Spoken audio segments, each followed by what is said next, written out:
Trying to find Dylan's laps for race 2. Nothing showing. Luciano's race 2 garage 61. 2 bases together, the only adjustments brake bias. Go on to Luciano's, which is a base setup. Same as Matthew Addy, base setup. There's been adjustments in the camber, which is null and void, just so I can do Isaac as well. No changes, and I do Isaac against Addy to show that Luciano is the one at fault. Sam Smith setup, obviously against Allen's, and another base of Stewart. No fuel adjustments, go to a heavier car. He was running the base setup when he was going to be running P2. Obviously, Sam, I did get a message from you. I downloaded the setup I sent you and ran it, and it has 90 litres in.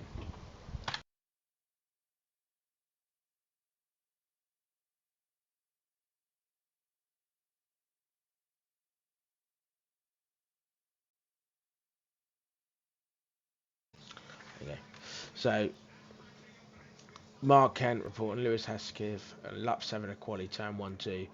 Louis exiting the pits very slowly and turned sharply across the track into my path, causing me to turn sharply to my right to avoid him, end up in the tyre wall at turn 2. This incident ended my quali session. Okay, so this is lap 7, turn 1.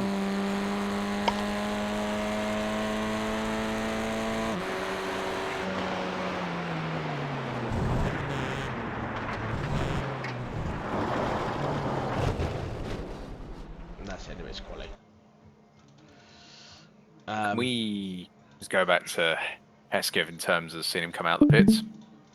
Yeah.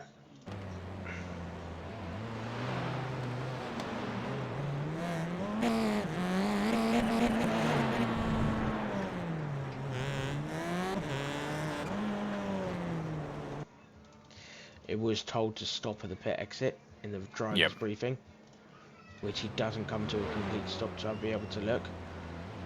My other concern is if he had stopped, there is nothing behind Mark Kent. We'll see what the next car comes out. There's still nothing coming down the straight on Mark Kent. There's still nothing down the straight on Mark Kent. The only thing I can think of. The only thing I can think of is so we don't mandate that a certain overlay is run for drivers because the relative in iRacing would probably have shown all the drivers who are in the pit lane rather than the next one. But that doesn't excuse the fact that looking in the rearview mirror or the left-hand side mirror to see what's coming and seeing there's a clear space, like you say, should have waited at the end of the pit lane and then gone. Yeah, I think if he had stopped where it was said to do so, which is here,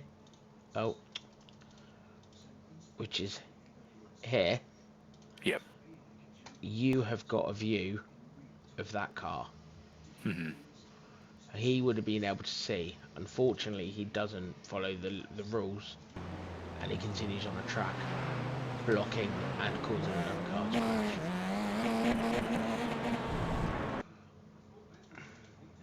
Yeah, I agree. Gaz, your thoughts? Yeah, I'm just going to turn you guys down quickly. So, blocking in quali in the past has been 2 license points.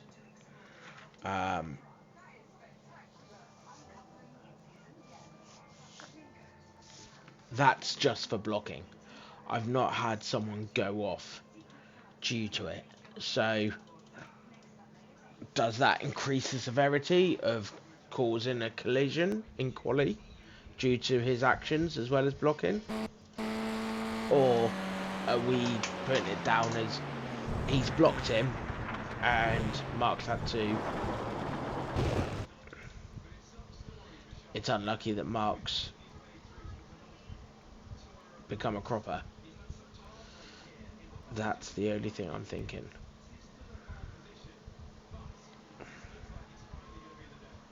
It's a difficult one because our previous president has been 2 instant points, hasn't it? Yeah, 2 incidents, 2 license points for a Sorry, block in 2. quali. Yep. So this would be 2 license points in my eyes. For me, I agree with the minimum of 2 license points.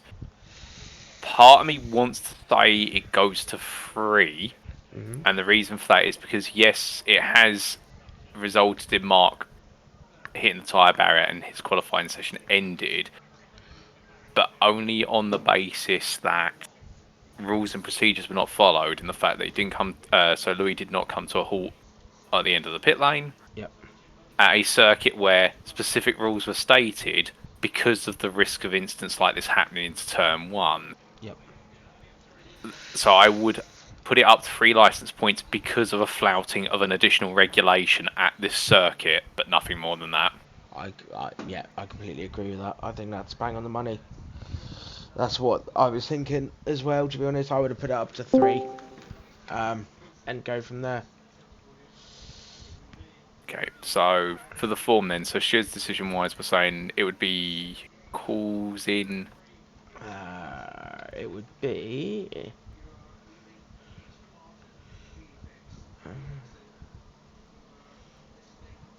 yeah.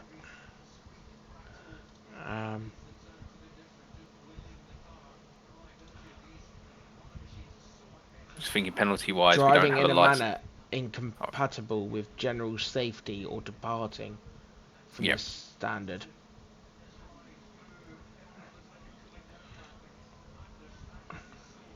I'm just going to add a further comment here. Normally, stewards would award 2 license points Yeah. for an incident of this type.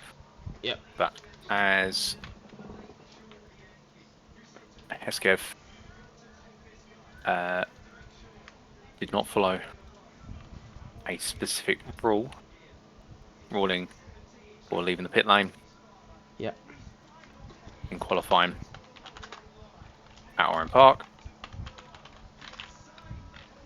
and additional license points have been awarded. Yep. I agree with that. Okay. Lovely jubbly. Right, so incident 2. Race 1, lap 3, turn 1. Mark Sykes. And under penalty, if it's just license points, do we just put NA because there's not an option for a license point penalty? Okay, Yeah, cool. yeah. I'm on track then. Done. Yeah. Okay. So, Mark has reported coming into turn 1, I reacted 2 cars ahead and James tags me in the rear, turning me. I didn't have a meatball, but the following lap the car let go into turn 2, so I had to pit for repairs. So, coming into here, you've got James behind that's made a mistake in the previous corner that allowed Mark through. In front of him was Jake Pitt and Toby. Yep.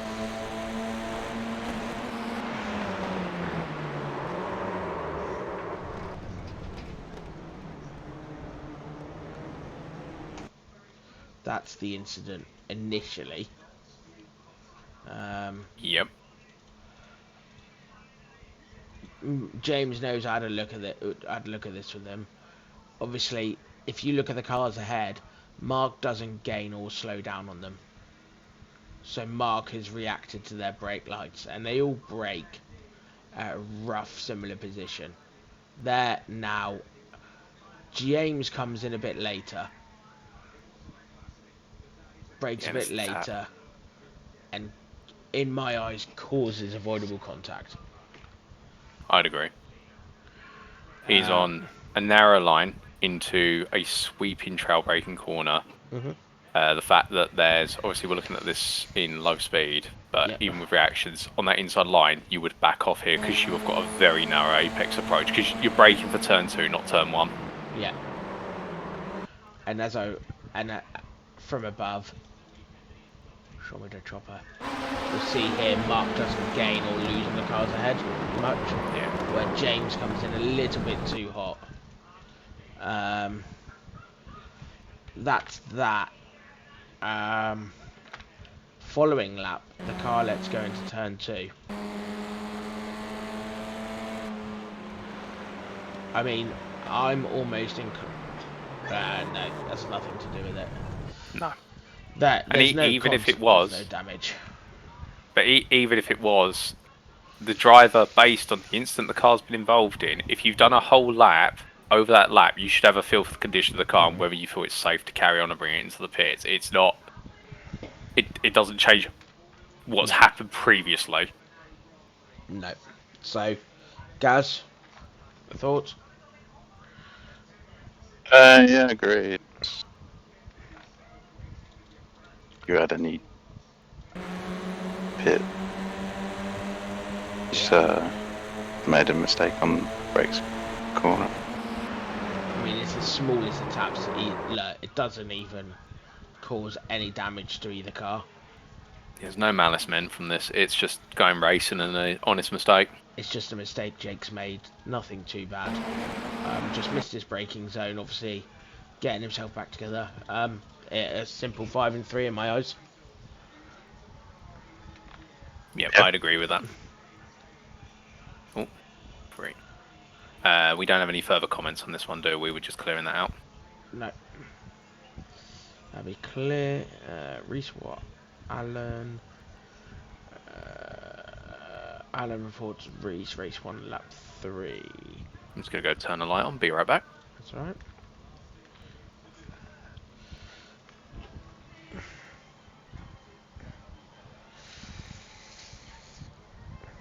Back, apologies. That's alright. Reese didn't get a good drive out the last corner, which allowed me to put a little more of a gap. On the approach to turn 1 and 2, I feel like Reese was trying to close the gap on me, which led to him losing control and making contact with my rear corner, spinning me. I'm watching for Reese first of all.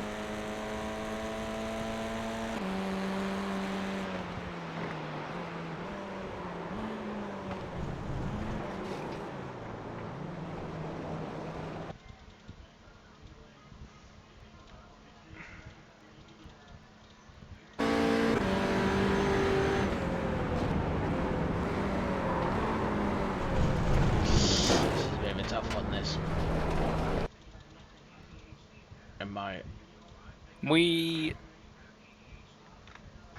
Do we have an equivalent prime driver? Well, no, it's not fair. Can we go back a lap to see what Reese's line was on the previous lap, please? Should we go forward a lap? Yeah, we need a lap where Reese isn't battling. Here. But yeah. Okay, what was the? If we can go back to exactly his brake point into the cornering speed, and I'll screenshot it. So last tyre stack. Yep. If I just screenshot this on my end. Yeah. Right. Yep. So I've got it. It's an entry speed of 210 kilometers an hour. Tyre stack is visible on the right. Yeah.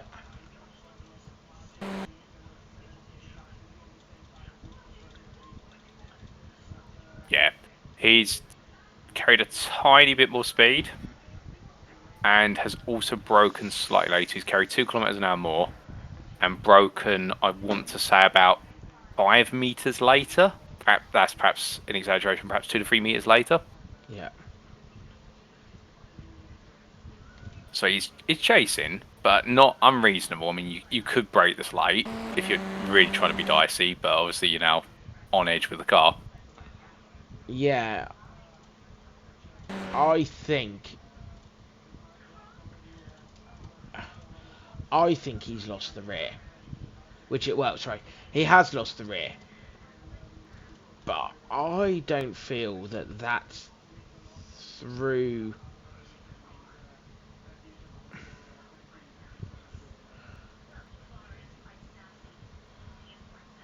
I'm just thinking of what Martin would say as well. We do have an incident that's happened earlier this season, which is our context for this. If you recall at Motorland Aragon, I think it was the Smagsgau incident into the final hairpin where we said it was a no further action because he lost the rear under braking. Yes. Yeah. That's what I'm thinking. That's the one I was referencing, because the issue with it is Reese got a poor exit, which is fine. He's not going in stupidly quicker, like 5-10 mile an hour. He's not braking ridiculously later than another lap we've looked at. The car hits a bumplet there. Do you see it, Skip? Yep. Which then causes him to oversteer. Unfortunately, I think Alan's in the wrong place at the wrong time. The other thing I did notice when I was watching the onboard is if you actually look how quickly he comes down the gears at normal speed in my eyes, really. That's going to snap the whole car around. So look, he goes down 3 gears in that short space of time, trying to stop it. Yep. Look, 5, 4, 3, right up at the top of the revs. They're all at the top of the revs.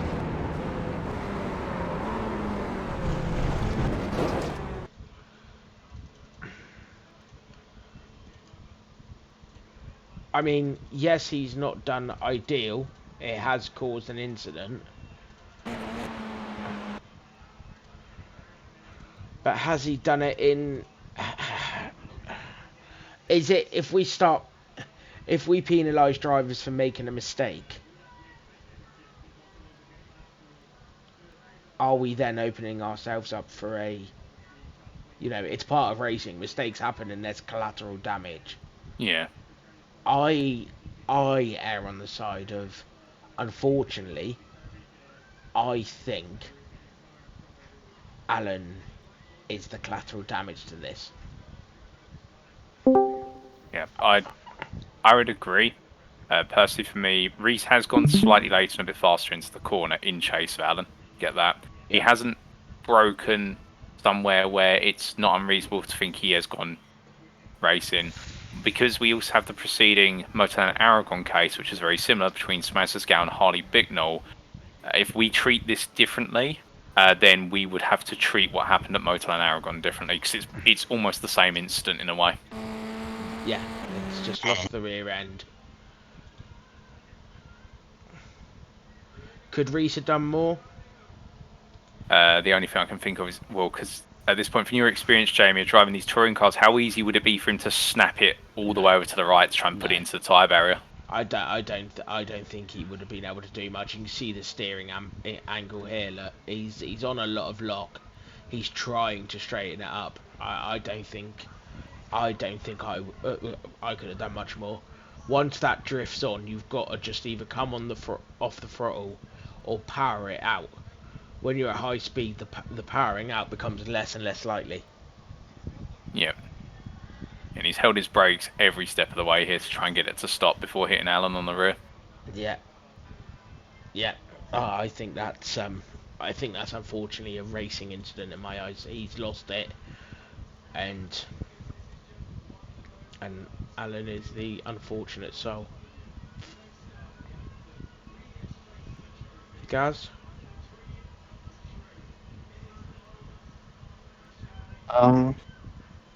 Yeah. So that's yeah, right. Especially if you've had it from previous round, ruled it the same. Yeah. Paul says gonna have to keep it the same. Yeah.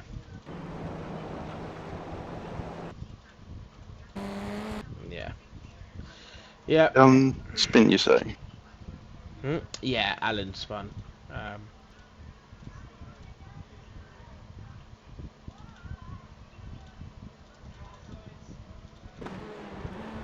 Half spun.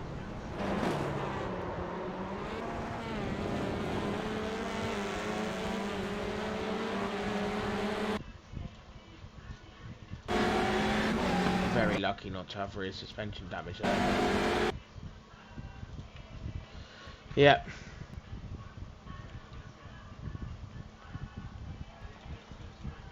So yeah, in my eyes, NFA. You Yeah. know, Reese lost the car on entry, and the thing that makes me say that more than anything is he's attempted to try and save it so many, like with the steering, the gearing, and the brakes. Look, 5, 4, 3, 2, even right to the last minute. Look, he's right up on the top of the rev range. Yeah. You know, he's really right at the top of the rev range. He's on the brakes. He's done everything he can to try and stop the contact. Yep. Happy with that one? Yeah. Yep, so no further actions. We consider that neither driver is wholly or predominantly to blame. Yeah. No applicable penalty, no license points, and I've made a note to say that we are aligning with Season 6, Week 5, Instance 7, because very similar instance. Yep.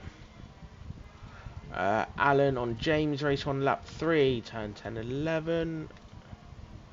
Lap 3, turn 10 and then 11. I can't remember what turn 10 or 11 is now. 1, 2. 10-11's the dog leg before the final corner. Thank you. Yes, that's 9. Here we go.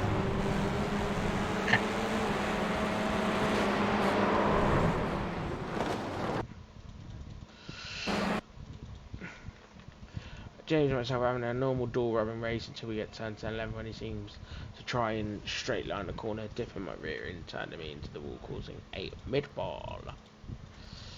Okay. I'm just going to play it from here.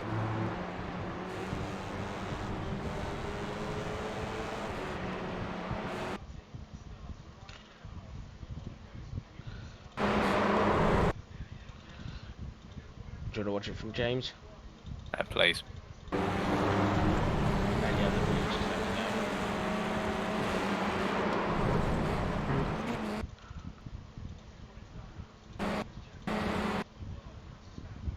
know. Can we get side on before Alan turns in, just before he turns into turn 10?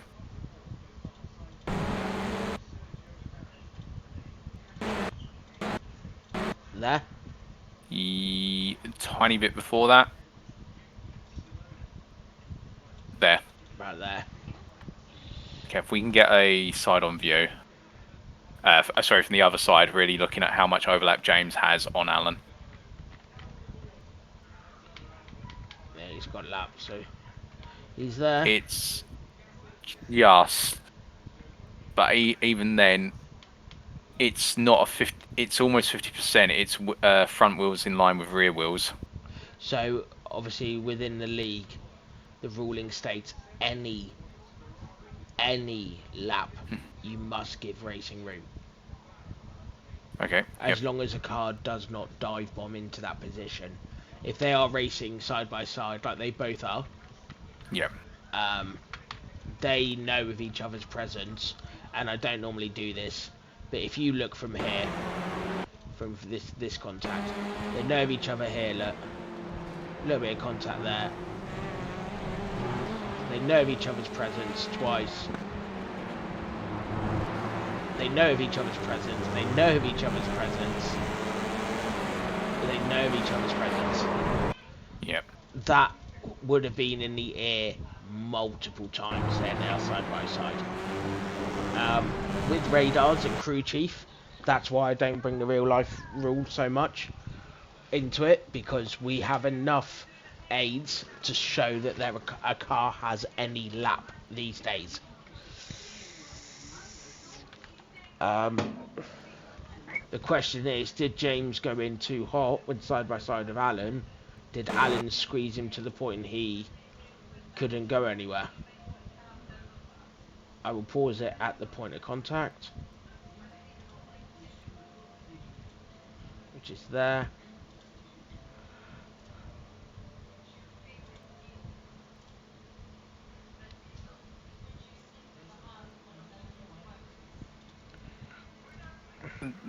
So I don't think James has been squeezed.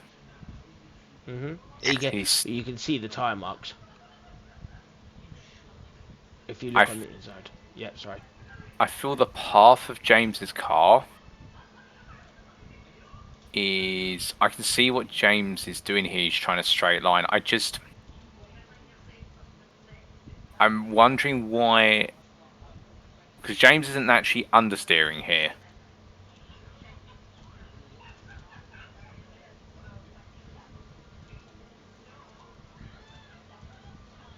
Right.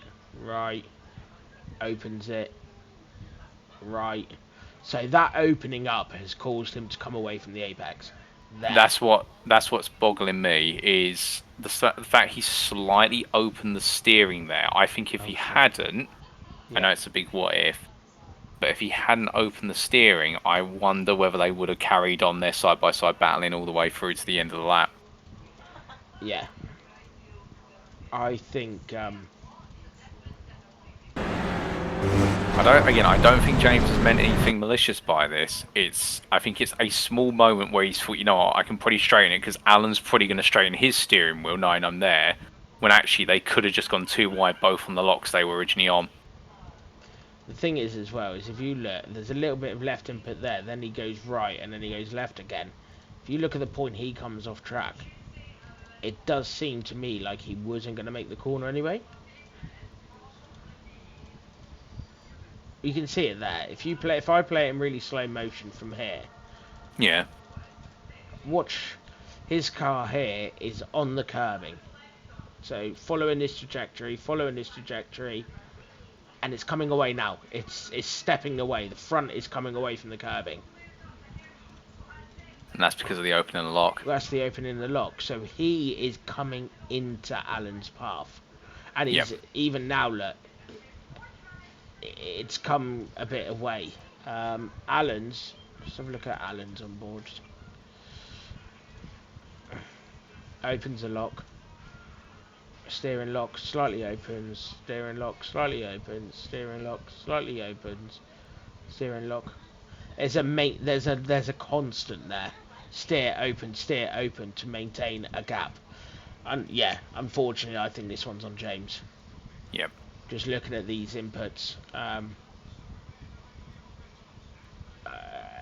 because of the meatball, which clearly is shown here. Yeah, front right suspension's gone. And right rear. Yep. And engine. It's you know, it's a harsh one, but it's causing a severe to race-ending damage. I thought he was just taking his normal racing line as if Alan wasn't even there tomorrow. Do you know what I mean? As if he was just going to go straight across the second element. So, yep, causing a severe collision resulting in race-ending damage. So we normally go, is it 10 and 6? That's the one. And we've got no further comments on this.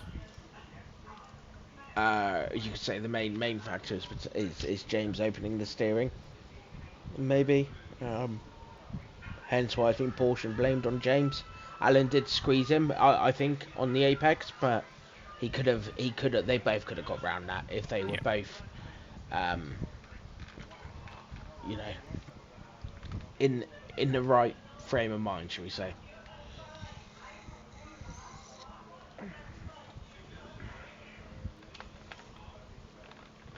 So, Gabriel Yilmaz, while you're writing that, Gabriel Yilmaz, Tom Delaney, race 1, lap 4, turn 3. Tom Lunge standing inside of turn 3, taking myself and another driver out in one move and causing damage. And off track. And causing damage and off track. And a off track, maybe. I don't know. Race 1, lap 4, turn 3.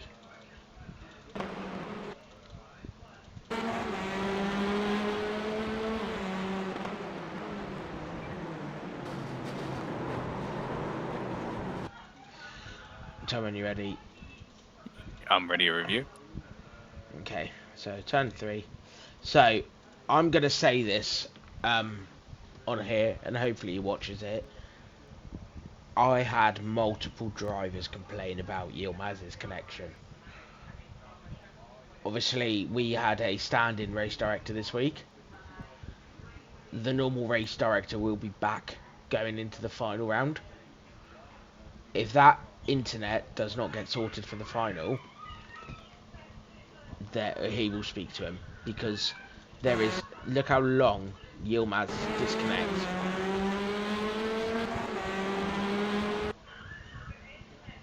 Okay. Yep. So going into here,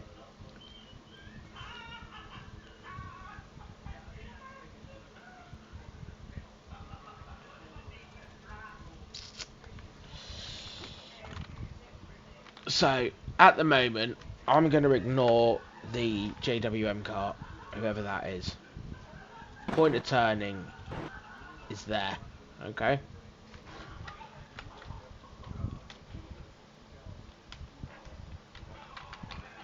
Okay. Let me do it this I'm way. struggling to understand the description of the incident versus what's happened. Yeah, that's what I'm. That's what I'm trying to work out. Is so.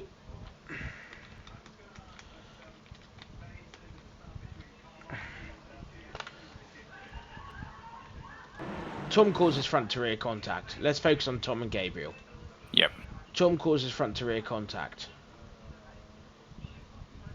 which inevitably is cause an avoidable contact. Okay? Yep. That is on Tom. Ian. Let's see. That's the committed point there. So, I'm just going to look. I mean... Okay. So, I don't think Luke's got any part to play in this. I mean, Luke's not there, okay? At the point of turning. You mean Ian in the 52? Yeah, sorry. Yeah, that car, sorry. I'm terrible. This is why I don't... That's alright. This is why I turn around and say I can't judge people on who they are, because I don't know who they are.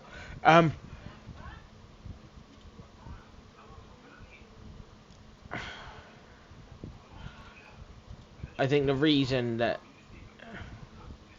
he's there is because they've slowed up. Yep, I would agree. The only reason that Ian in the JW Motorsport car makes the contact is because of the initial contact. Because Tom taps the rear. Can we get an on boarder, Tom, please? I want to see his steering angle after the contact's made. Does he swing the car further to the right as a result of it? Contact that. Yeah. Yeah. So Tom turns into it. I get it from Tom's perspective. He's probably in the heat at the moment for, you know what? I've made contact with the rear Gabriel. I've pushed him forward. I need to get out the what? I need to turn away from him in order to avoid further contact. But at that same time, he probably hasn't realised that Ian's then coming charging down the inside. Yeah.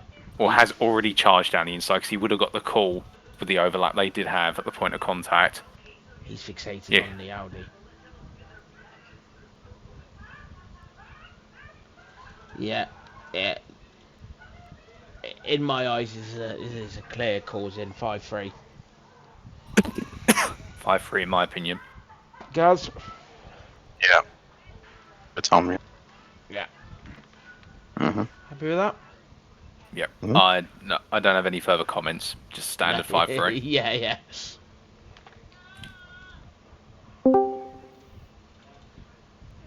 Race 1. Lap 6. The reason I keep looking at Discord is I think it's Mark. Race 1, lap 6. Turn 9. Today, the role of Mark Sykes will be played by Ben Altria. Anyway, go.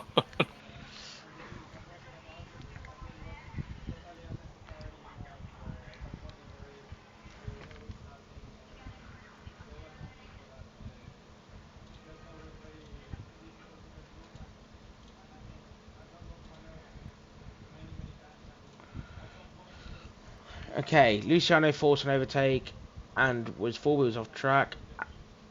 As I am behind him, he brake checks me and causes me to clip the rear of the car. If I hadn't reacted, I would have crashed into the back of him. This type of tire is dangerous coming from the right. crash into the back of him. Okay. Yep. So.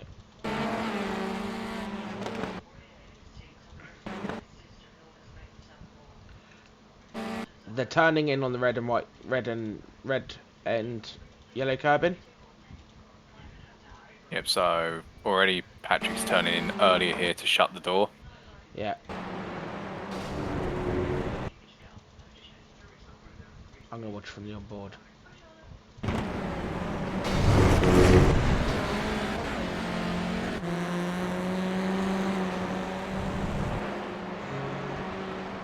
Okay.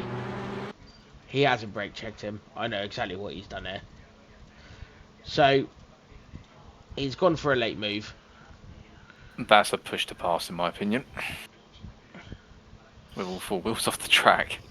The issue is, technically in touring car racing, a push to pass is going into someone's rear, pushing them a car length wide and sneaking down the inside.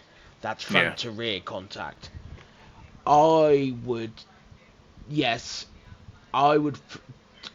classify this as overtaking a car off track.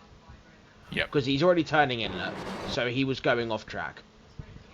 So that is overtaking a car off track. Yep.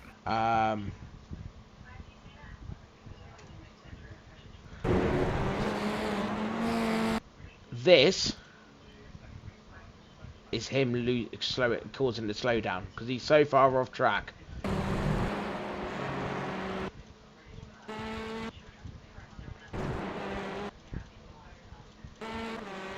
That's him serving a slowdown. So that'd be an automated slowdown from iRacing. Yes. Which, I'm not being funny, but Luciano can be serving literally in the run to the next corner when it's only... Because how long would he have on serving that slowdown? 30 seconds? Yeah, 30 seconds, plus also it states in the rules, all slowdowns must be taken off the racing line. Which I would argue it's not safe to take the slowdown between Momo corner here at turn 9 and then 10-11 because everyone's got to come over to left, so you've got nowhere to get off the racing line here. Yeah, he could have done it driver's left into turn 1. Or even, as they come out of the dog leg, just bring it literally over to left straight away. Just cut some of the speed off the car. Yeah, let me just have a little look at something, bear with me. Sure. Because I think I have it in here. I have to be careful now because I've got season 7 stuff hidden around.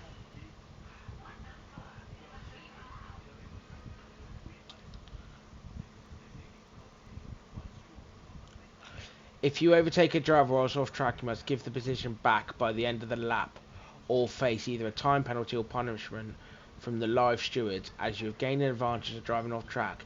If you are forced off track or avoid an incident, please rejoin as soon and as safely as possible. I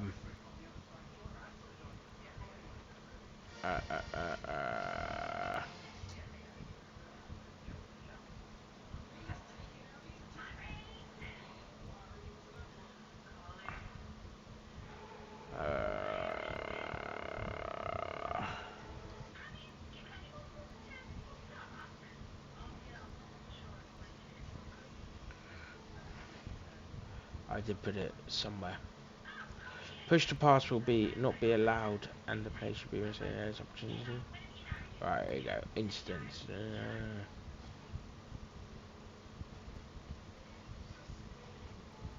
Yeah, and overtaking guys must be sufficient race or competitors and hence force another overtake without lap point turn may be penalised. Push to pass. Okay, I've put it in a race day information then. It wasn't in this one, but it would be in a race day information. I'm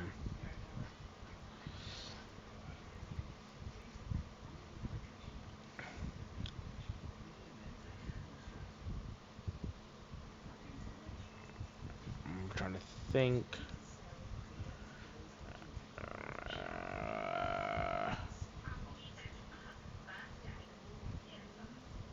God, my writing is terrible.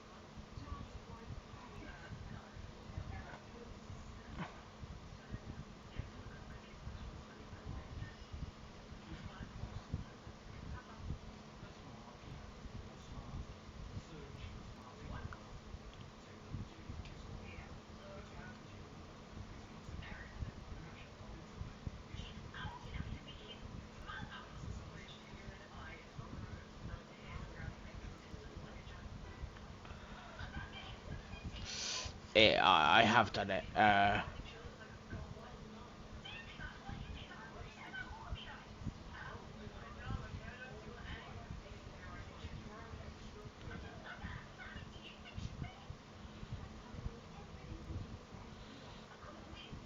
Okay. I can't see it. I know I've written it somewhere. I'm not looking for it now in the middle of the incident document. But Okay. it says to serve slowdowns off the racing line. I mean, obviously, technically overtaking off track is up to us. Whether it's a license point, time penalty, both. We've not really had one before. I mean, I would be inclined to send 2 license points for overtaking off track in this instance. And I know I normally don't counter in where people finish, but because he gained an advantage by overtaking a car off track, I did look where Paddy finished, and he finished ahead of Luciano. Yeah. So I think that's relevant to this. And I don't think a time penalty is warranted. I think it's a 2 license points for overtaking, gaining an advantage off track. I would almost be inclined to say as well with Mark Kent incident 1, the slowing down on the racing line causing that further contact I would just put that up to 3 license points. Yeah. So I would agree in terms of the 2 for the overtake off track, even though the places were reinstated by the outcome of the race, and then the further point for attempting to serve the slowdown by looks of things straight away on the racing line. In an unsafe manner, yeah. Guys, your thoughts?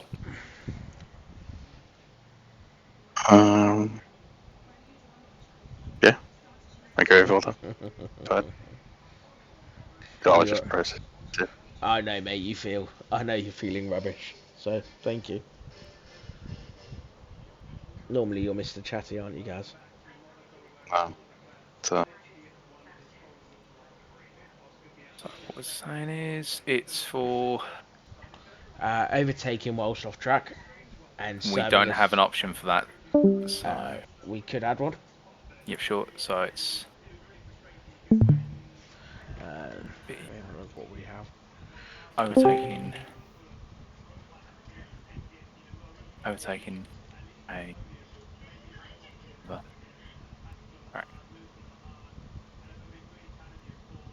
Hang on.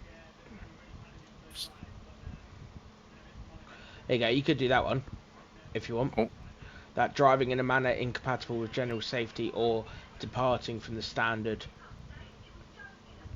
You can do that. 1 sec. Let me just remove what I just added. Sorry. That's alright. Yep, we can go with that. So we're saying there's no time penalty. It's 3 license points. Stewards... sorry.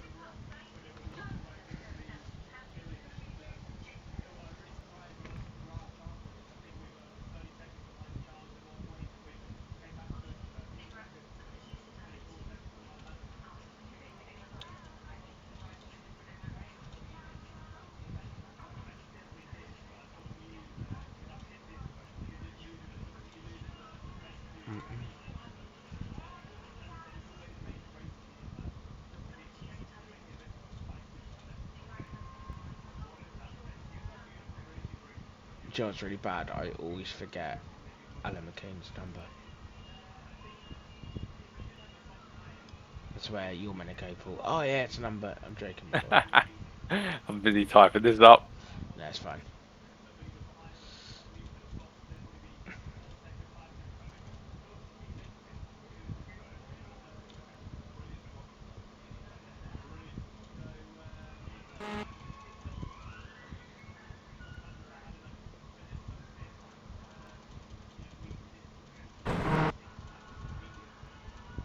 Interesting.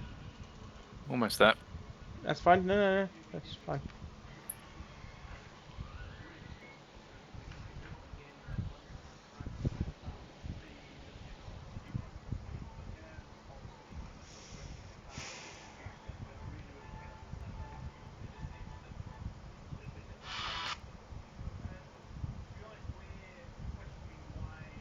Yep. Okay. Good to go for the next one.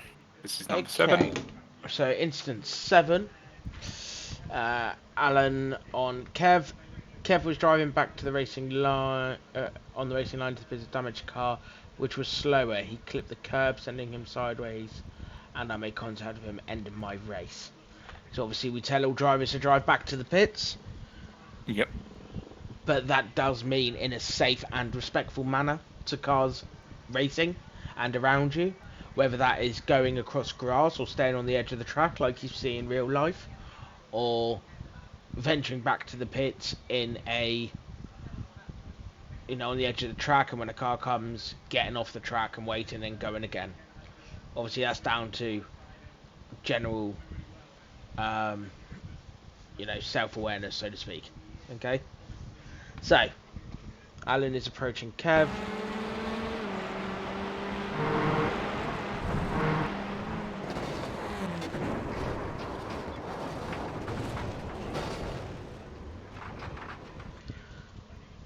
Do you want to see that from Kev's point of view? Yes, please. So I just want to have a look at something, if you don't mind, Go for it. because right. So I'm the reason I've done this, and I don't normally do this,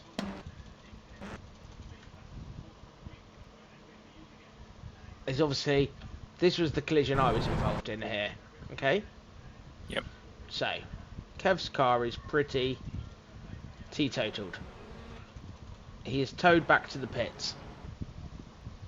Sorry, your paint's not loading, Kev.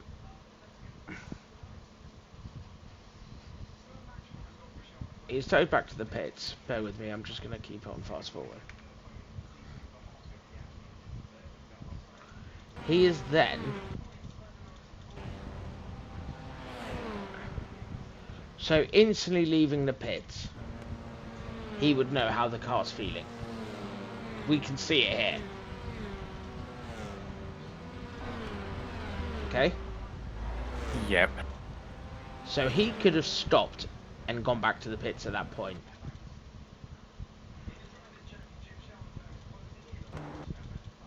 I'm a little bit confused of what he's doing. Is my issue with this.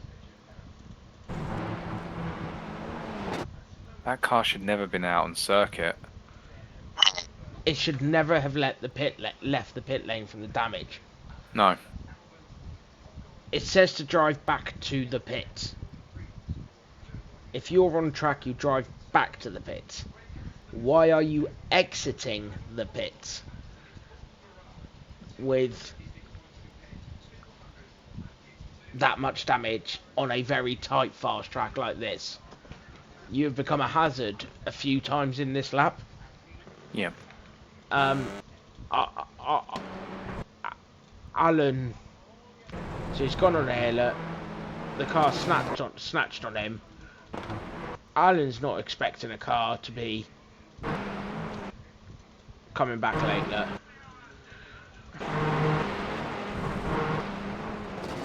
Right, so in my eyes, at very least, this is causing severe avoidable contact resulting in race-ending damage to Alan. Okay. But what I'm struggling with and what I want to help with is, do we take that further and escalate it, because he has left a pit lane with a car that is clearly not worthy of being on the track? Was that his first time into the pit?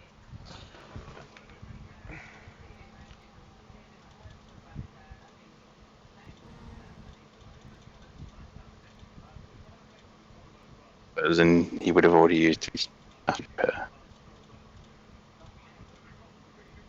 He didn't qualify. No, because he had the qualifying ban. Yeah.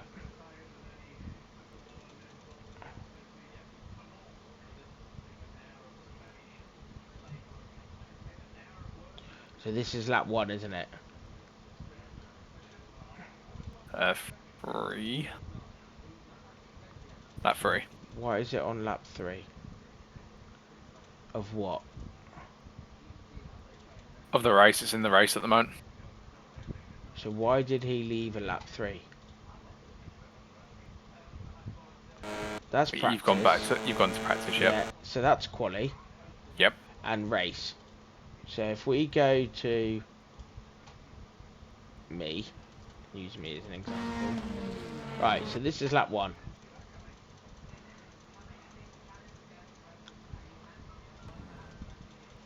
Field goes streaming past. Right, they come out. Lap 2.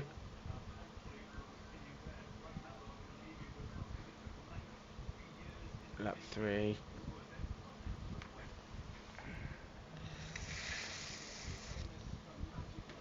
So he's pitted there. Yep. Right, so yes. He has already pitted. So he stopped at his box there. Who's already used his fast repair then? So he's used it, yeah. He's used his fast repair. So this is why the car... Can you tell that? For sure.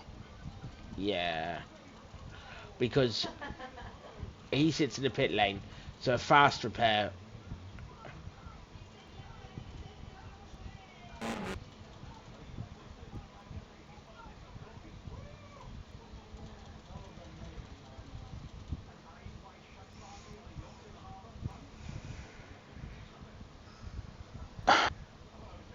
I'm looking at the car before and after it comes in. Yeah, so the wheel's bent, yeah? Yep. So, Yeah, he's used his fast repair. And then it has another incident. Here. Toes back to the pits. Why didn't he stay in the pits? Because he hasn't quit. It would have still said running and he would have been scored. Yep. So the question is... What, I mean, it's cause and severe avoidable with Alan, in my eyes. 100%, I'd agree. But do we ramp it up for... Definitely would have known he had damage. Oh yeah, you can see it. You can see it with leaving the pit lane. That's why I looked at him leaving the pit lane. Yeah, I mean, if you just ride on board, you can see the steering's pointing in the wrong direction. He's having to hold it almost at 90 degrees right to drive it in a straight line. This, in my personal opinion... I would have stopped it there. Yeah. Yeah. You are coming out, and you can see the speed of the cars coming through turn 1. You are coming out being a liability and a risk and or a potential collision. You can see the car wobbling.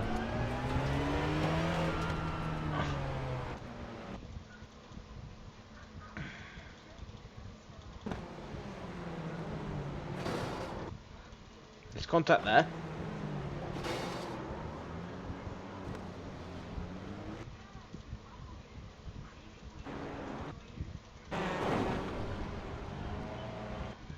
That car should never have gone back out on circuit. I'm tempted to DQ him. I'm tempted to Cars there and there. Sorry? 2 cars there and Yeah, so That's Alan the incident and that's reported. yeah, this is the one that was reported. And then tows it back.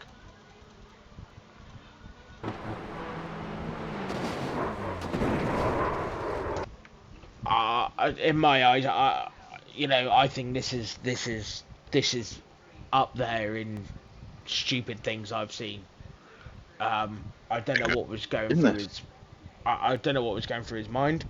I get he wants to be out and driving, but if your car's not fit to, you shouldn't be. You should make your way back to the pits as it states in the rules and drive back to the pits in a safe manner, whether that's on the grass or whatever. Like I said, away if there's cars coming. So then why would you bring your car back out to the pit lane? I'll tell you what. I'm going to have to do something quickly because I want to see...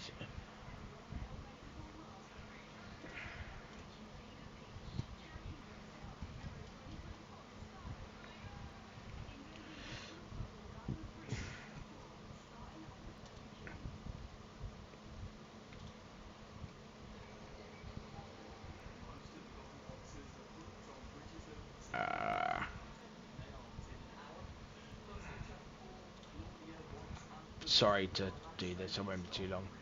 It won't take me 2 seconds today.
Smith.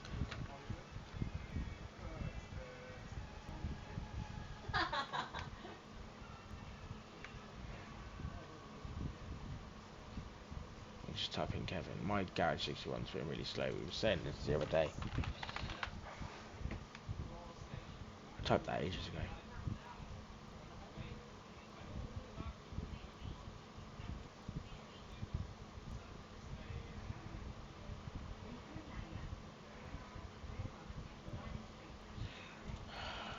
Why is Garage 61 being really slow when I need it? I want to see, basically what I want to see is did he drive out on a meatball? It's good to check that. I'll be right back while she'll bring that up. Yeah, that's fine.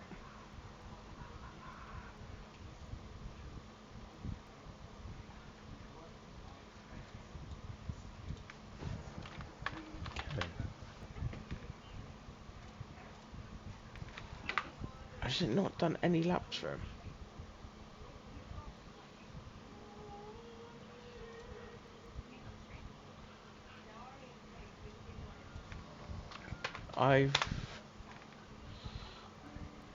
Why is it not doing that?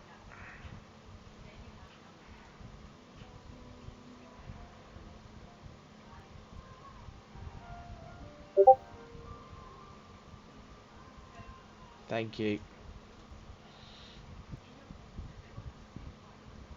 I forgot he started in the...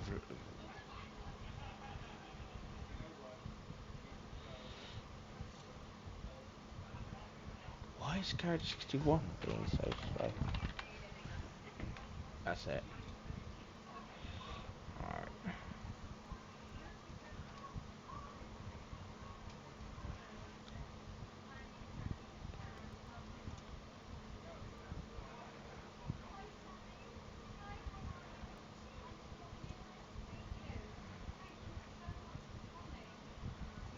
Moderate usage, moderate. Low usage, low usage. Low usage, low usage, low usage. Low usage. Low usage. Low usage. Alright, let's see if it shows it there.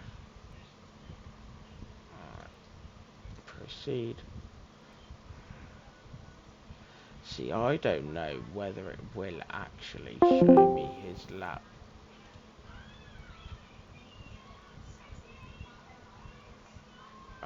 Because of he didn't complete it. Lap 7.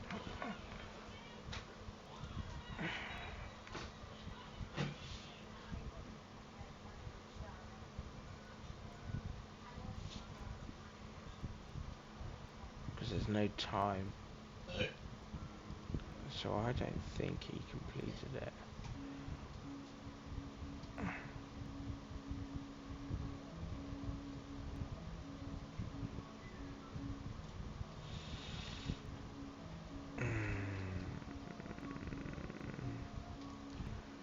Right, so race. Lap 7. Repairs needed. Blue flags. Pit out. Off track.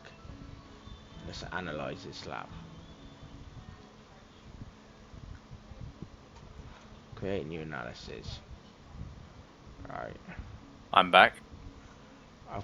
I've finally got the lap. So you can see through here, look. His steering angles here, look. That's him Yep. coming out the pit lane.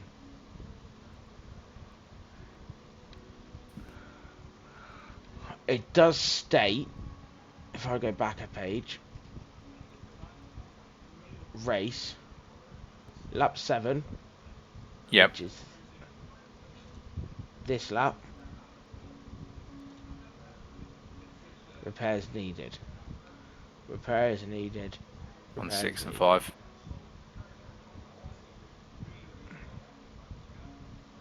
Which means he left the pit lane with a meatball flag active. Potentially. Or did that mean he needed the lap? Yeah, no, he must have done. Yeah, you're right.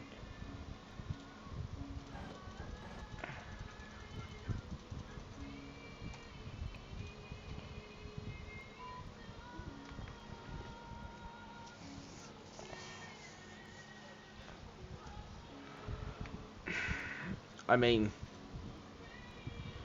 to be honest, without going into too much detail about this and wasting all of this time, the long and short of it is he's left the pit lane with an unfixed car, an unsafe car, and I think done a really, really, really stupid move that has inevitably ended Louis' and Alan's race.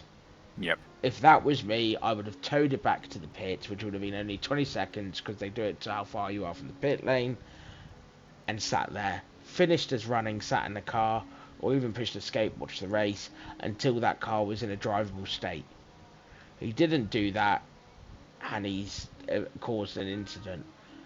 That incident, in my eyes, is worthy of 6 licence points and a 10-second post-race penalty. However, I think through the stupidity of him leaving the pit lane with that much damage, he gets disqualified from this race and gets a 0 score. I mean, I don't know what license points he's on because I don't pay attention to that. But I would almost be inclined of saying, look, you have a pit lane start at Daytona. If I wasn't going to DQ him, obviously from you two, whether you DQ him from a race he's done 3 consecutive laps in is warranted, or whether he gets a pit lane start at Daytona. It's up to you guys. I think something needs to be done because that is poor on my eyes. So, reviewing the points that Kevin's currently on, coming into this round, he was on 12. Yep. So he will get a DQ. Yep. So it'll be a pit lane start for next race then. That answers it. That answers it for me. So it'll be another pit lane start, race 1 at Daytona, for leaving the pit lane in an undrivable car. He'll get DQ'd through the license points. And yeah, that's what I would do. Okay, so we're saying that it's penalty is disqualification from race. No, that will be so penalty. So the penalty, the disqualification from race will be because he's accumulated the license points. The license points that it's an automatic DQ. Okay. Which is the 6. I think, yeah, so it'd be, for this incident Alan's reported, it will be 6 license points and 10-second post-race penalty, I believe, for causing severe avoidable contact. But I'm also, for him to leave the pit lane in that state on that lap that caused multiple incidents or a phase of actions from other drivers, he will get another pit lane start at Daytona. Okay, yep. I can agree with that. Gareth. Yep. So not disqualifying from this race. No, he won't be disqualified from race 1. You always get disqualified from race 3 if you get a disqualification. Next season it'll be disqualification from the round. It's not going to be a race. It will be the whole 3 races. If you get to those license points. Finish the race though. Did he finish this race? I don't know. No. Oh, this penalty does nothing then. Well, it gives him 6 license points and a DQ in race 3. Yeah, okay. The 10-second post-race penalty is just the standard that goes with causing a car to have race-ending severe damage. The 6 license points is the more threatening in that. And then obviously That's fair enough. Yeah. Yeah, so Happy I've with written that? it as. Oh god. Yeah, I agree. But I've written it as, what you can see on the screen there, 10-second post-race time penalty plus pit lane start for race at Daytona, 6 license points. Yep. Just gonna load up race 2. While you're doing that, I am also going to come up here, hide all the garage 61s that people have got.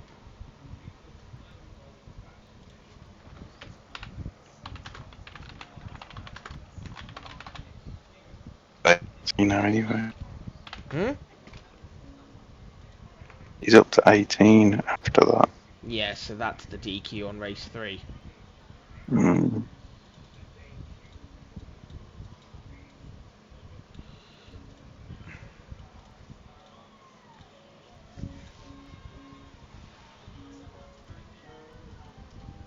Well, I'll call those garage 61s. Right, anyway.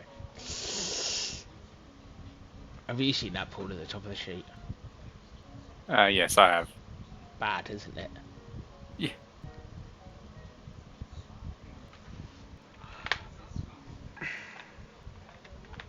Right, so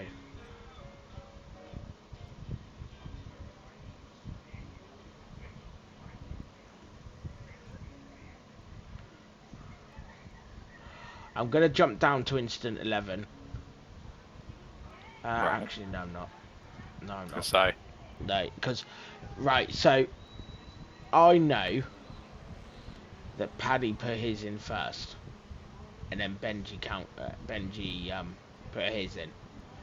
So race 2, lap 1, turn 1, 2. We've got a night race this week, by the way, Paul. Brilliant. I'm going to use the floodlights.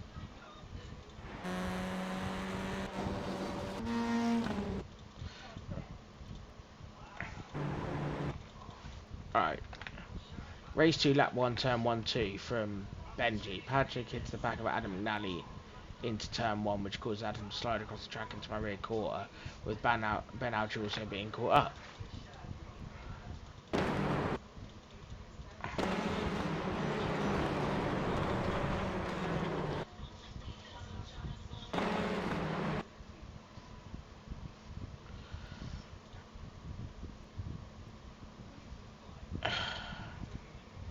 Thoughts? Can we either get a rear chase view from the perspective of McNally's car, or alternatively, a view over the top of the instant?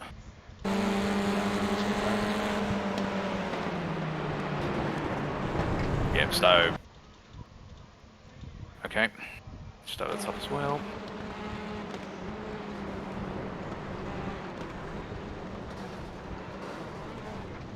I'm just going to put something out here.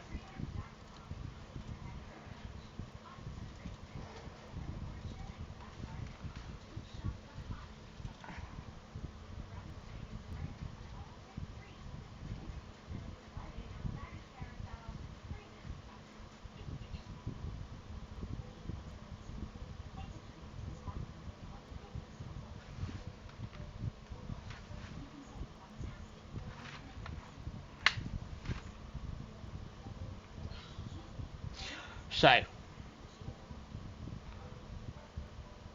multiple drivers ultimately not giving enough space for result and me being punted off. Upon review, stewards feel Downman was third party to be an instant between and Horn and Withy. Unfortunately, Downman was a third party to J. Doble's car being centre circuit, meaning no further action shall be taken. If you are a third party, in the past, it has not been reviewed.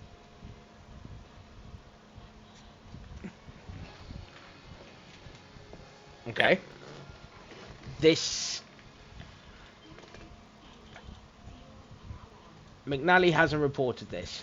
Benji has reported this.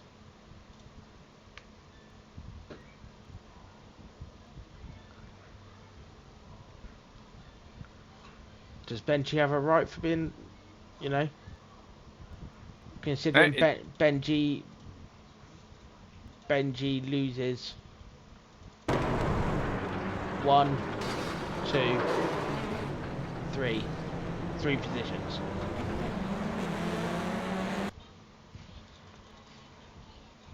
Who reported this? Benji.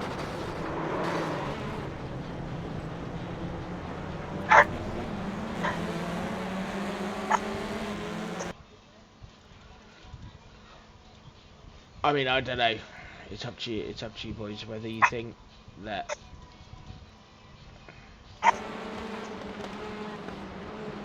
mean, Paddy does make front to rear contact. There's no doubt about it.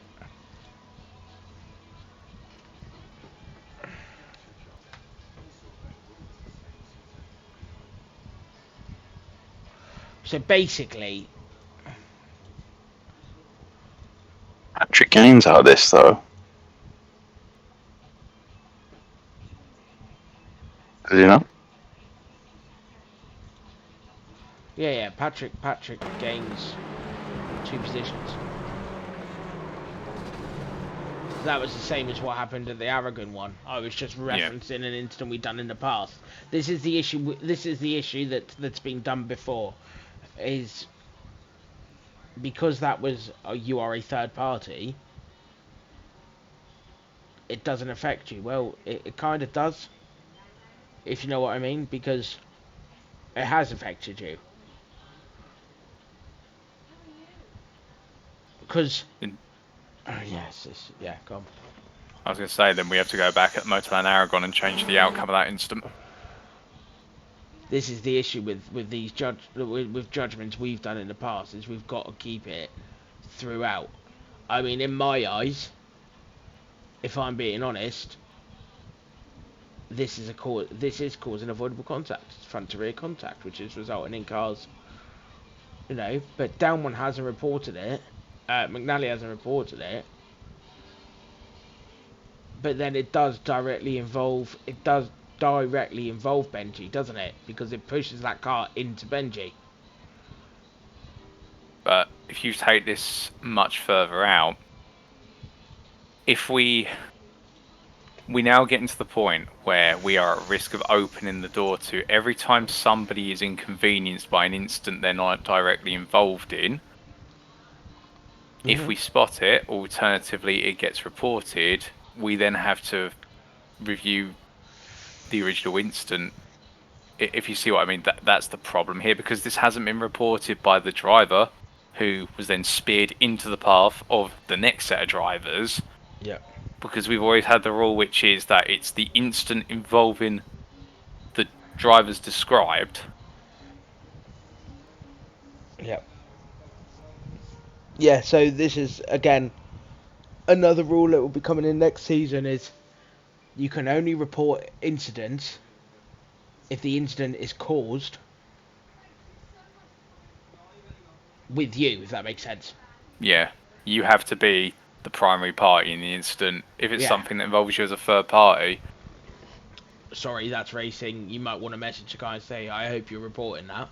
yeah. Which I have no issues with people doing, as long as they're respectful by it. Because in my eyes, McNally should have gone, I got rear-ended, pushed me into Benji, blah blah blah. and Patrick could have gone, I messed up turn 1, I hit the back of McNally, which caused a pile-up. You know, Ben hasn't reported it. And I think, out of all of them, Ben's the worst one off here, look.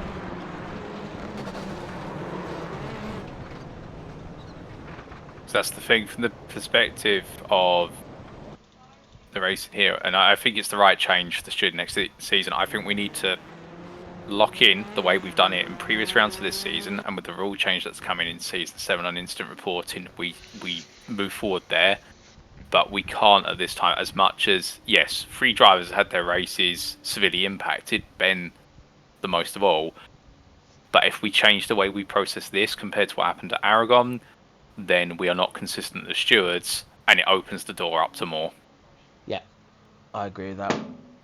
Once the decision has been made earlier in the season, we have to then back that up throughout the remainder of the season. I agree. Yeah. Yep. Yep. Yep. 2-7, Mark Gabriel. Mark Sykes, 666. Lap 7. Alright, coming to turn 2, I get smashed over by Yilmaz and a meatball.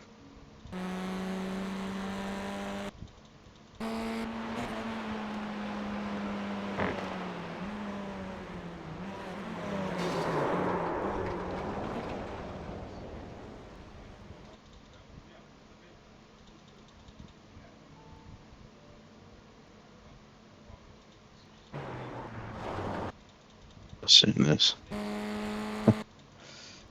So he does it. For God's sake. I'll have to go on Garage 61 again.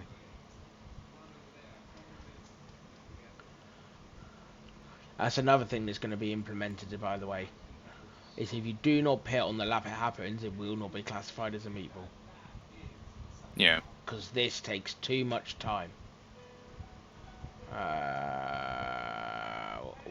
What track are we at? Oran. Yep. Race 2. Race 2 was done at after 9. Thank you. Analyze. Add lap. Configure. Add laps. Audi RS3. Filter. Include laps driven after. 21st. At 9 o'clock. Add filters. That'll be fine. All laps driven. Apply.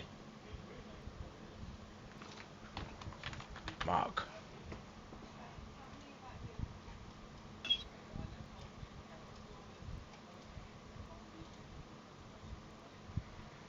Moderate 2, moderate 3, moderate 4, moderate 5, moderate 6, moderate 7, moderate 8.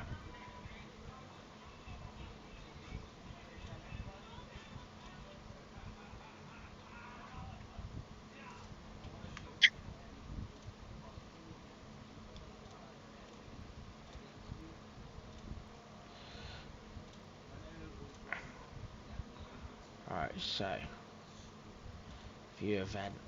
This was lap 7. So lap 7. Analyze. Create new analysis. That's where he went off, look. Yep. This is the lap he went off. This is the complete of lap 7. Lap 7. No meatball. Lap 8. Meatball. The reason the lap's missing is because he went into the pits. Yep. Which is here, look, see? So, meatballs. So, he got a meatball on lap 8. So, this wasn't because of that impact. That was not a meatball. The meatball was caused because of that on lap 8. Understood. Yep. So, in my eyes, I mean, this is the issue we've got with Gabriel. Again, is He was blipping all over the place. because of his internet, like I said earlier, we cannot distinguish where he breaks, how he breaks, or anything. So that's a 5-3. I would agree. He's absolutely sent him.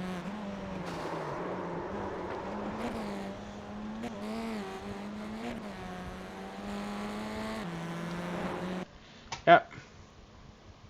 Yeah. Cats. Yep. Yep. Right. Yep. Race 2, lap 9. Reese Watt.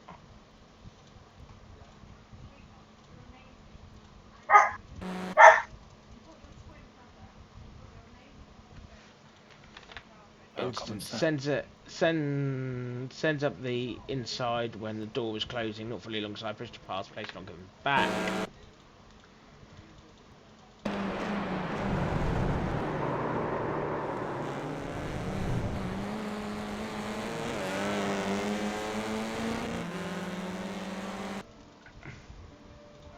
Yep. Cause unavoidable. Oh, sorry. Tell me when you're ready. You go again. So this is from McNally's point of view. Very late lunge. Down the inside. And then... I think it's a slam dunk. There you go. If it was on the rear, that would have been a push to pass, so he sent him wide. But that's causing avoidable. Yep. Basically, a push to pass is the British version of saying bump and run in NASCAR. You hit him on the rear, push your other car length up, see you later. 5-3 for McNally. I agree. Yep, Gaz? Yep. Right. Yeah. Race 3. Let's get these done.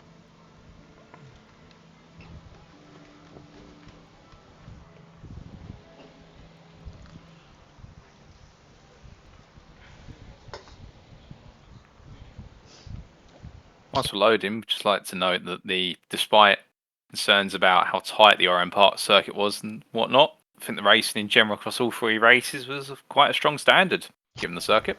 The racing has got a lot better since the mid-season blip that went on. There was a mid-season blip where everyone went a bit silly,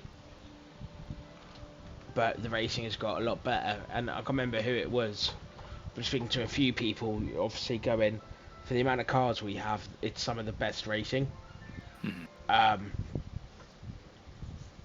You know, even in smaller grids, the racing can be terrible. Where with the numbers of cars we have, it's quite good.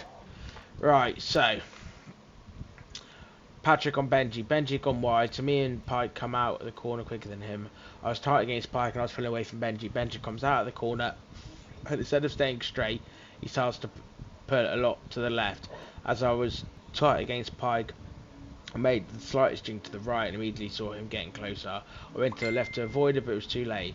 Although I didn't have damage, I was forced way off the track and into oncoming traffic, and then caused a 15-second stop and hold, which ended my race.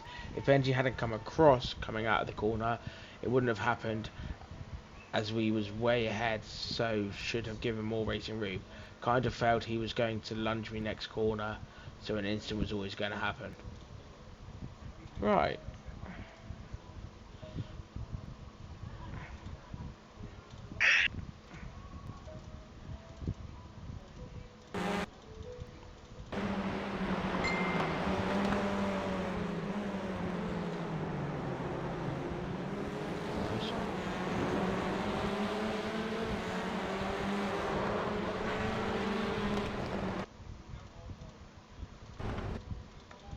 Mate, he's lucky he didn't hit those tyres.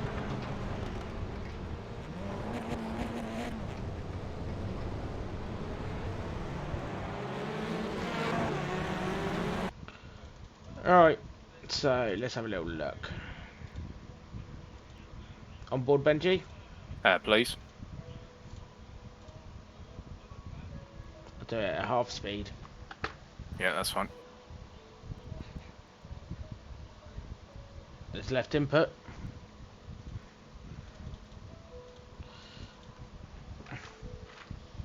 Left. Left. Left. Right. Right. Straight. Left. Right. Okay. Let's look at Patrick.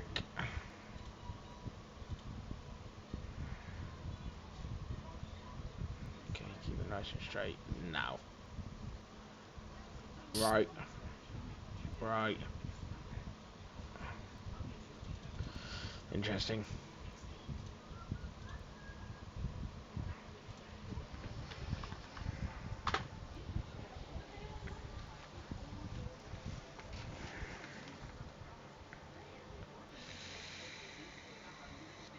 Yeah.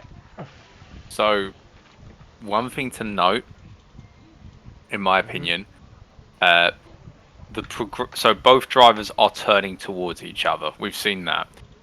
McCluskey's rate at which he's coming over to the left, if you play it in slow motion again, you'll notice he's coming over more aggressively compared to Falconer coming to the right.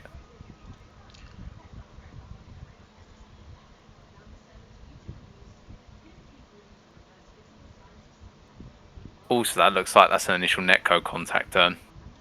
Yeah, well, netcode only comes in when they think it's going to be contact made.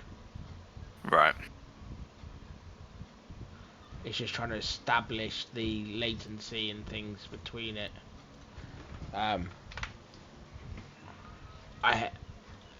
Netcode's very.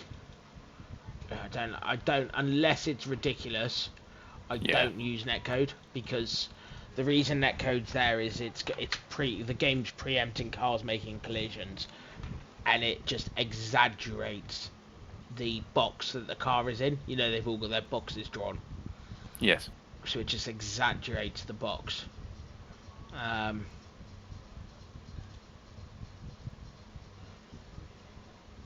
So you stay straight there.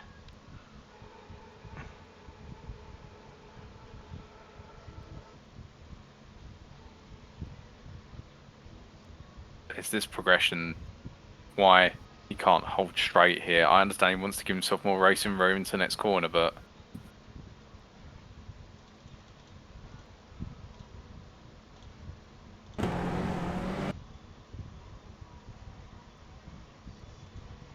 And Patrick's visible. This is like what happened in F1 today. The car is visible.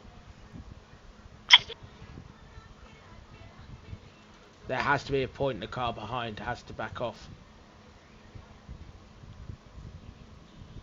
Or do something to avoid it. If Benji was down this side, running the line he's on now straight, and that contact was made on this line, then it would be on Paddy in my eyes. yeah, I'd agree on that. Because Benji's got nowhere to go at that point, but he has the right to race because of the overlap rule that we use. Yep, Benji's got every right to be there. There is movement for 3 cars, but never. I mean, that's in my eyes a 5 and 3. Noting that the rejoin could have been done in a much safer manner. Yeah, luckily that's yeah. There is plenty of room on the right here. I know the car's going to naturally understeer, but Come on, slower.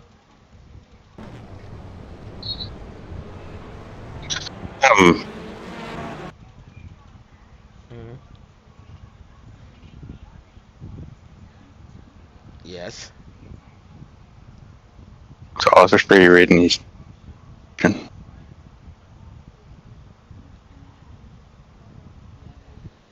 What's your thoughts, Kaz?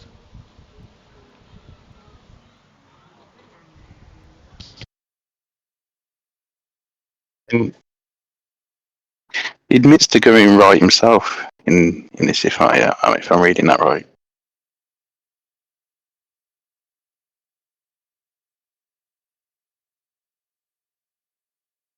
yeah, the slot. And he says he got a 5th. After you. It is what he says there, isn't it? If I'm reading that right.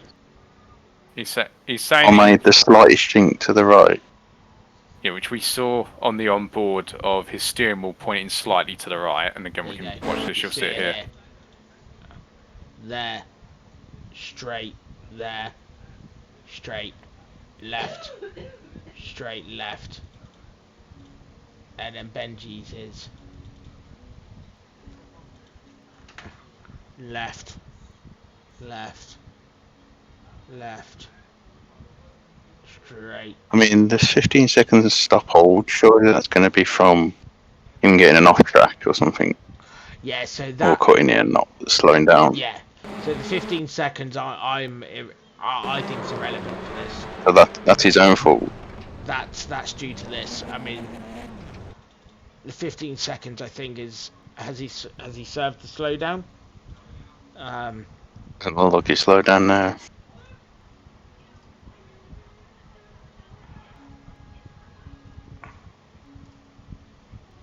I'm just thinking he's wrote a lot of stuff here, but really, some of it's just not there. This last bit as well, going to get lunged. Well, you can't say that.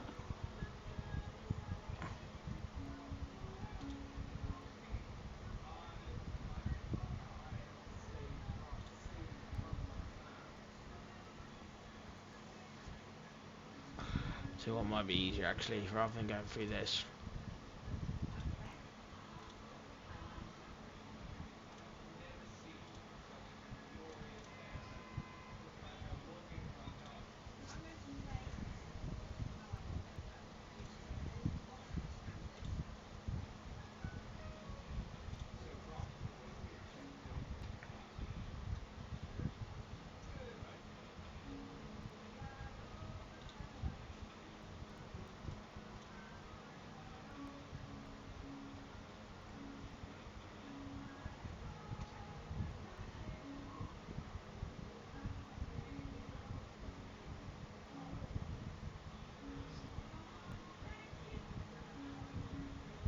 Where did Patrick finish? Did he finish? Oh, there.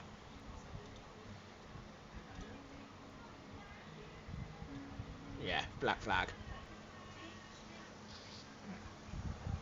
Which would have been for not serving the slowdown in time, I suspect. Which would have been not serving a slowdown.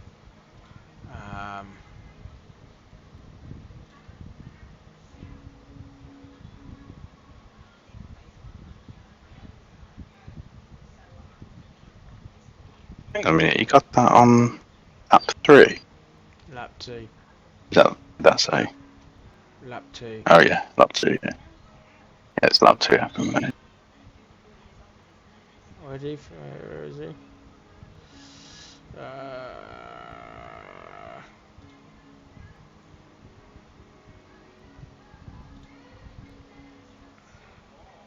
Pitted, off track, black flag, lost control, ineligible. Alright.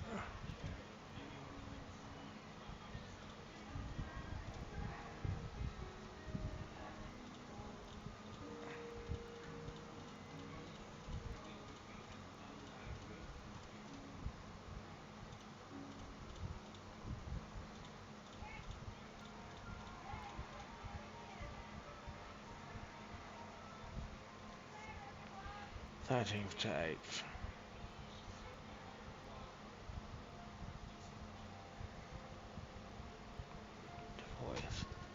Okay. Yeah. So I'm in agreement that this is because he hasn't served a slowdown from this collision, but that is down to the driver. Yep. I don't think that references Benji at all. I think, you know, if he had come on like you said, Paul, at a bit of a shallower angle along here, he could have served that before the next turn.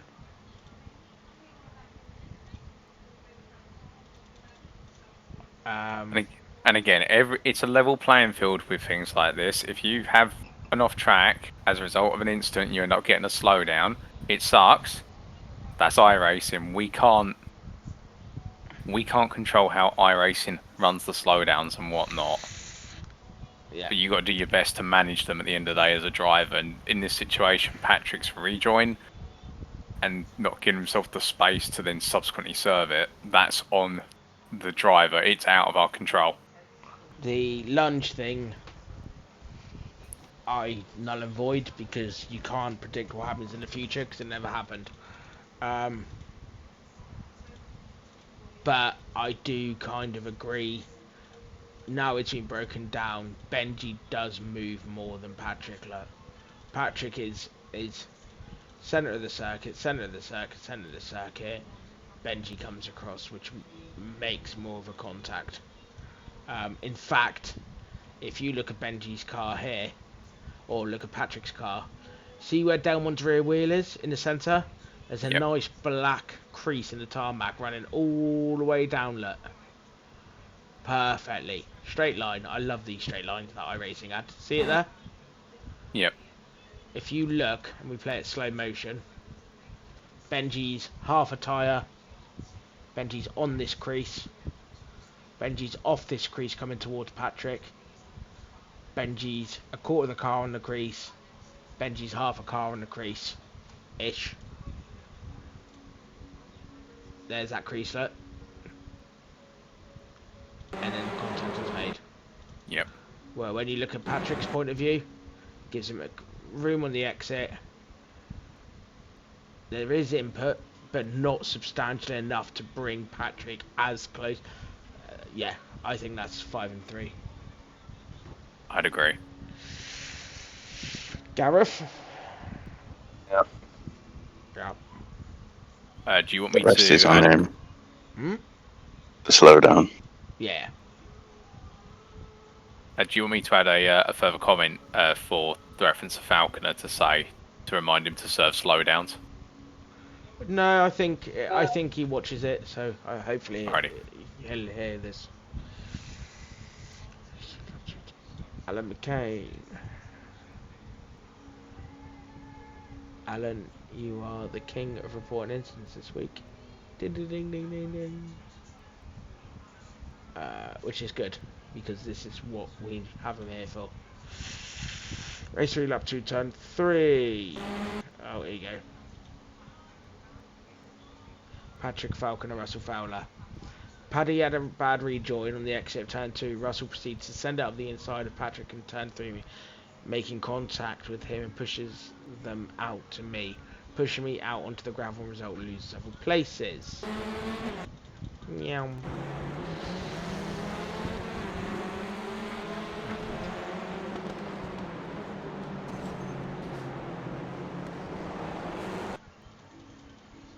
Tell me when you're here, Paul. Yeah, I'm here.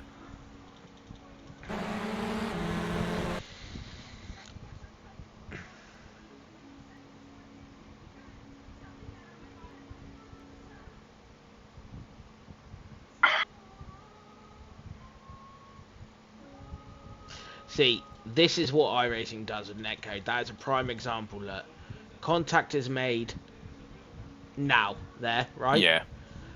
So he's on this line. There would have been contact now.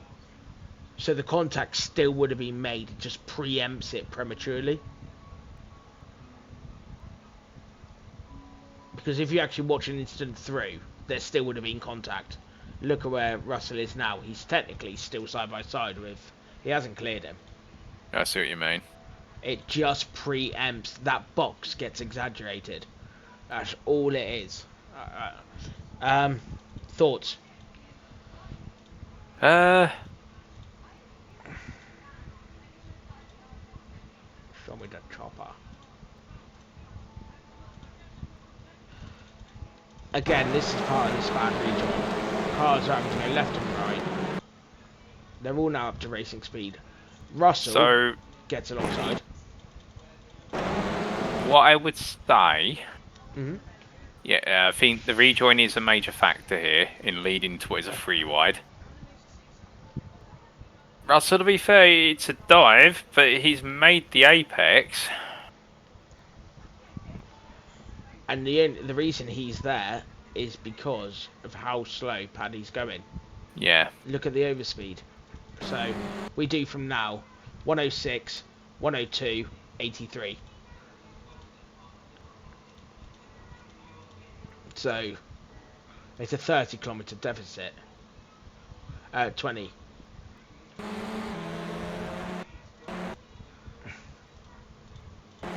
So he brakes then.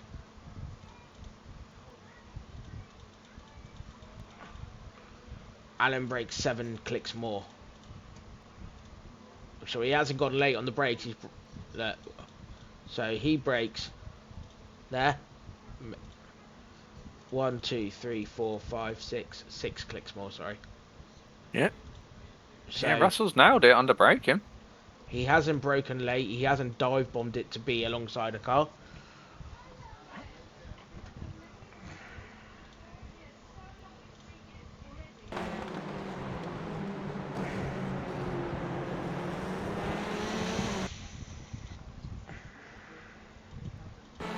I mean, I would say the only reason this incident happens is because of the aftermath. Well, no, that's unfair for me to say that. No, that's what if. Yeah, unfortunately, I don't. I think this is just. I think this is unlucky. I think Russell's joined in the middle of a pack at slow speed.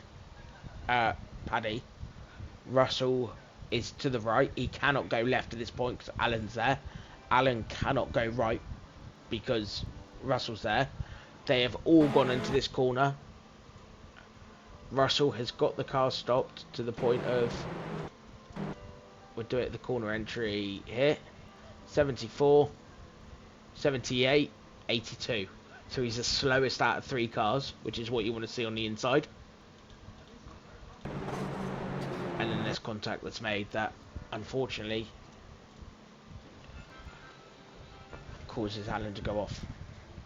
And this is a corner where at best it is too wide. Not trying to tell Alan how to race. I think the fact that he's battling 3 wide, absolutely fair. But if you're on the outside of a 3 wide here at a 2 wide apex at most, you are always going to be in a disadvantaged position. Yeah, and I don't think... I would have done what Alan done as well, to be fair. Yeah. A slow joining car, I would have done exactly the same. I think it's unlucky, but I don't think it's Porsche blame on one car. I think it's a number of factors that have led to this, and that's the fact Russell went for the inside, which he's entitled to do. Alan went to the outside, that he's entitled to do, and Patrick has just come off an incident and is regaining speed in what he feels is a safe environment, which he's entitled to do. Yep. Yeah. Guys, your thoughts? Yep. Okay,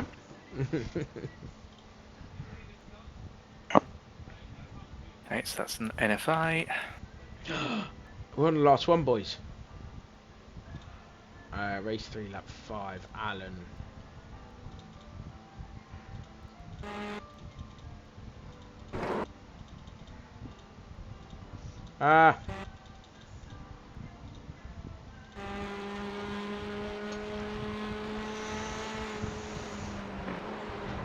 Oh no.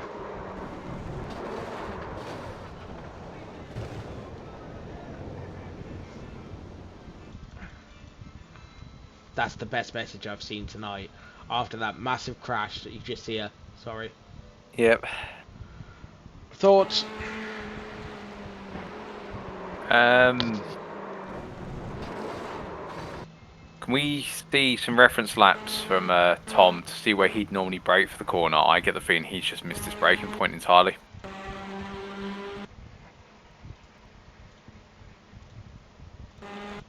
Lap 2 is really this one.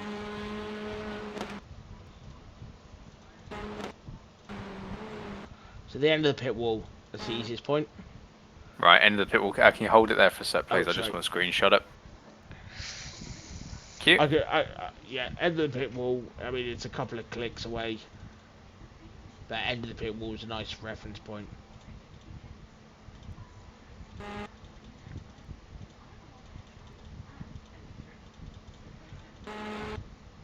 Yes, in this one though. Yeah. He's gone, I want to say, about 30 meters later. I'm just gonna do something a second. Oh.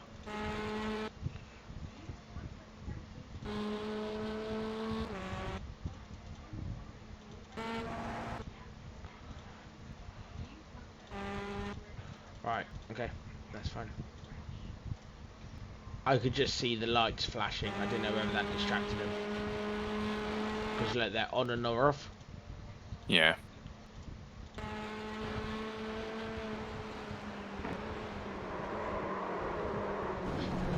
So, if he'd taken the same braking point or around the same braking point as per his previous laps, I would chalk this up as one of those Alan's in the wrong place at the wrong time, much like what we've judged previously at Aragon and earlier on today. Bet he comes in like a wrecking ball. Yeah, he's just come in way too hot here. And so for me personally, this is now leaning into you've driven into the corner in an unsafe manner at a speed that you're clearly not used to taking in. People have gone in a lot later, but they're normally in the Pro or the Pro-Am classes. So this is... You have driven in a manner that you can't control the car in, so therefore you have now caused an incident rather than, oh, you took your braking point as normal, you made a tiny error, and along your way you scooped somebody off the circuit with you. That's the difference I'm trying to get to here. Yeah. No, I agree with that. Looking at those reference laps, you can see that the one earlier, I can't remember who it was with, there was two cars. They broke at very similar points. There wasn't much between it, and it was similar speeds. This one is a lot later on the brakes. The car has got light because of that, which has then caused severe avoidable contact. And the avoidable contact part is you missed your braking zone and you messed up a little bit. And the severity is because it destroyed Alan's race, and you can see him leaving the pit lane on our left.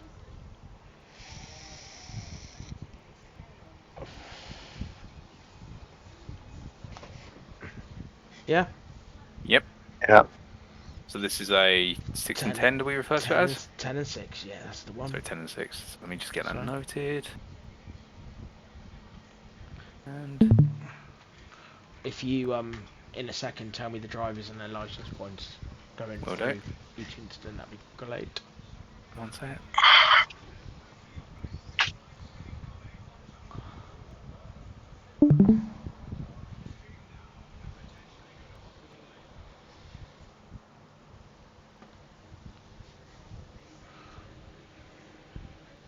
Do you prefer this new document, Paul? I do. I think it's really well laid out.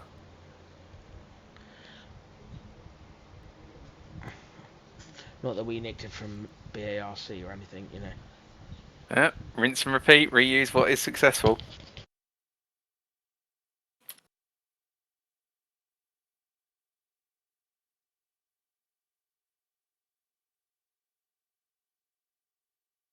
I'm just making a note in case it is challenged with regards to the difference of the incidents. Where was the NFA from earlier?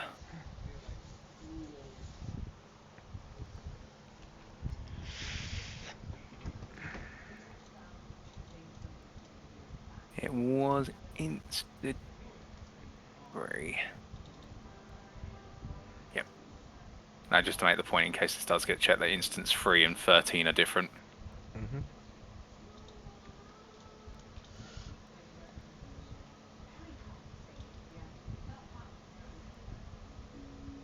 Okay, right, so, reading them off instant by instant here.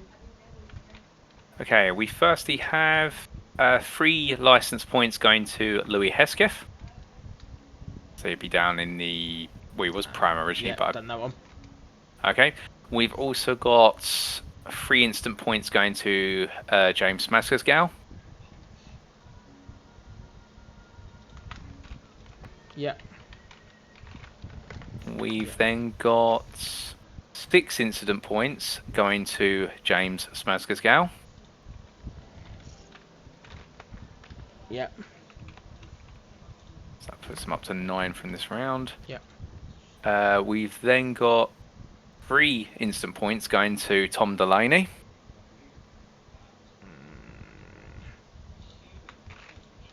Yep.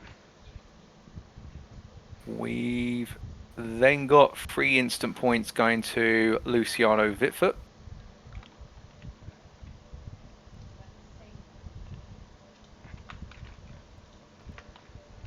Yep. We've then got 6 instant points going to Kevin Smith.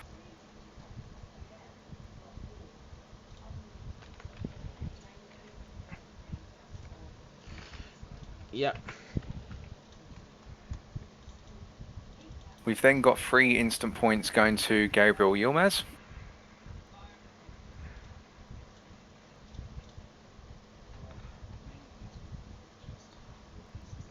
Seconds.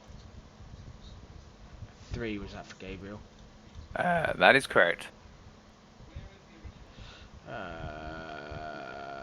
Yep. We've then got 3 instant points going to Adam McNally.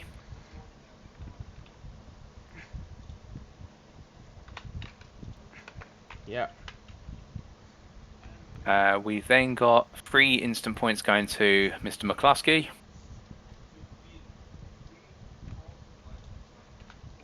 Yep.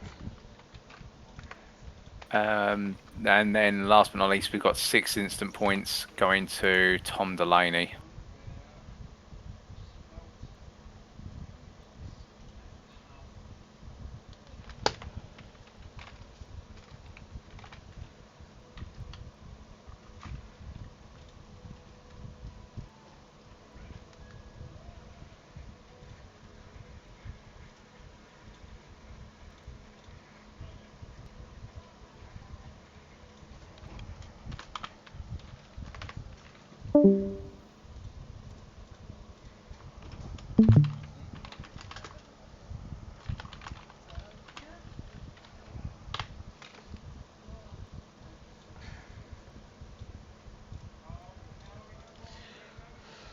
Right, so that's those done.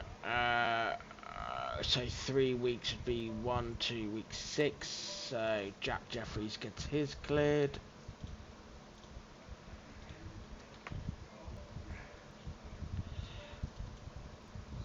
Sam Vanos gets his first set cleared.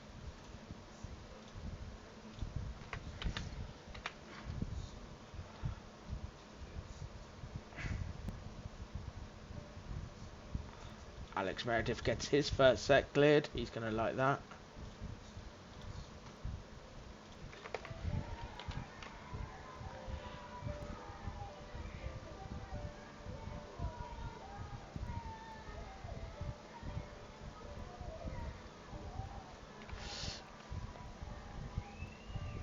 Hang on. Am I losing my marbles? Week 6 is.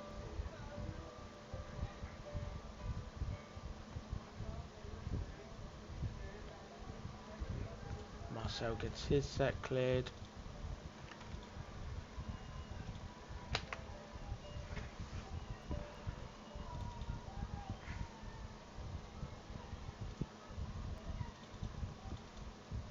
Darren gets his set cleared.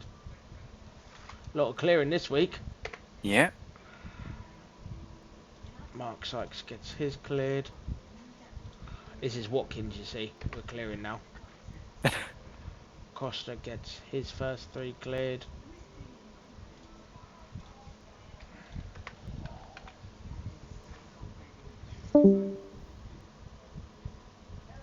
Collins gets his 6 cleared.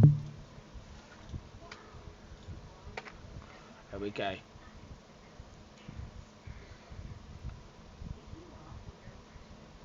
Always take the first lot out. There we go. Sorted. So, and then what I will do is I will go into incident document. Who had a DQ? No, not week 2. Week 3, I'm sure someone got a DQ.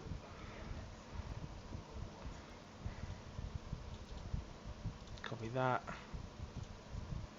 Control V. And the DQs go to Matthew.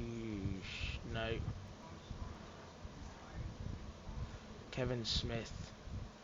James Mack.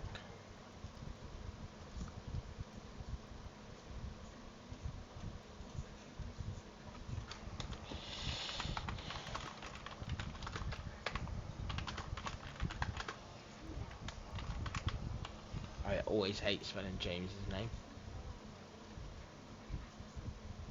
Double G. Double G.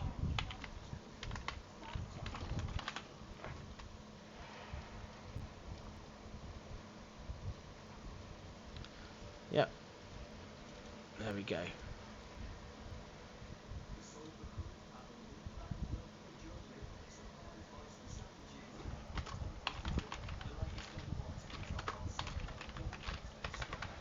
Yep. We're sorted. Happy with that. I'm going to smallen this slightly so it fits on one page. There we go. I'm going to stop recording.